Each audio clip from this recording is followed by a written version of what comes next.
This channel's content is strictly for educational and informational purpose and does not endorse or promote any form of violence, harm, illegal activities, self-injuries and communal disharmony.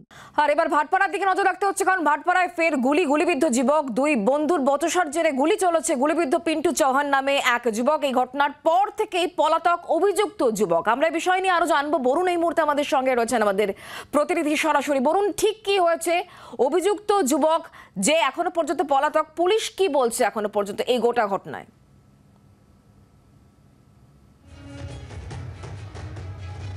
দেখো, এই গোটা ঘটনায় কিন্তু police তল্লাশি চালাচ্ছে, বিভিন্ন জায়গায় তল্লাশি চালানো হচ্ছে প্রকাশের উদ্দেশ্যে।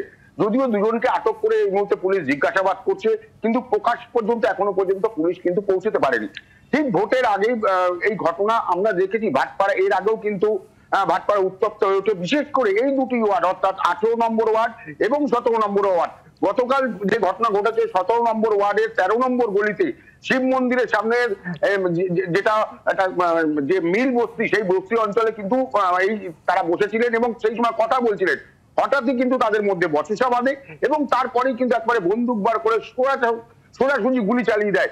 গলা ছুঁয়ে বেরিয়ে যায় পিন্টুর, একদম গলা ছুঁয়ে বেরিয়ে যায়। তারপরে বন্দুকের গুলির আওয়াজ শুনে এলাকার বাসিন্দারা বেরিয়ে আসেন। পিন্টুকে নিয়ে যাওয়া হয় প্রথমে ভাটপাড়া সেন্ট হসপিটাল, সেখান থেকে নিয়ে যাওয়া হয় বিএন বোস হসপিটালে। এই ঘটনার পেছনে কি কোনো রাজনৈতিক কারণ রয়েছে? যে ব্যক্তি আক্রান্ত, তার পরিচয় কি বলুন, সংক্ষেপে জানবো তোমার কাছ থেকে।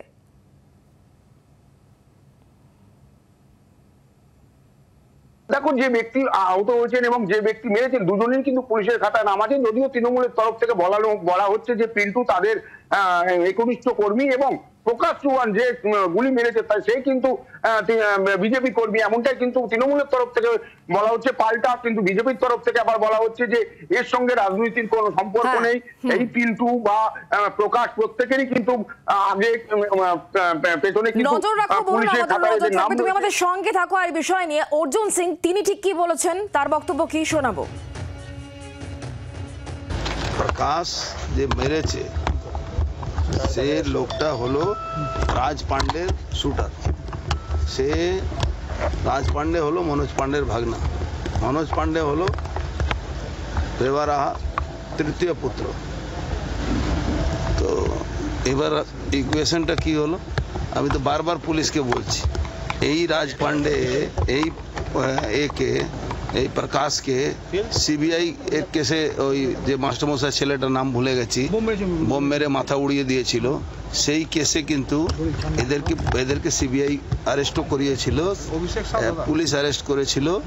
হ্যাঁ, পুলিশ অ্যারেস্ট করে পরে কিন্তু এই মনোজ বর্মা কি করেছিল, ওই কেসটা সিডিতে ওর নাম বের করে দিয়েছিল। বাংলার আওয়াজ, বাঙালির আবেগ, জি 24 ঘন্টা।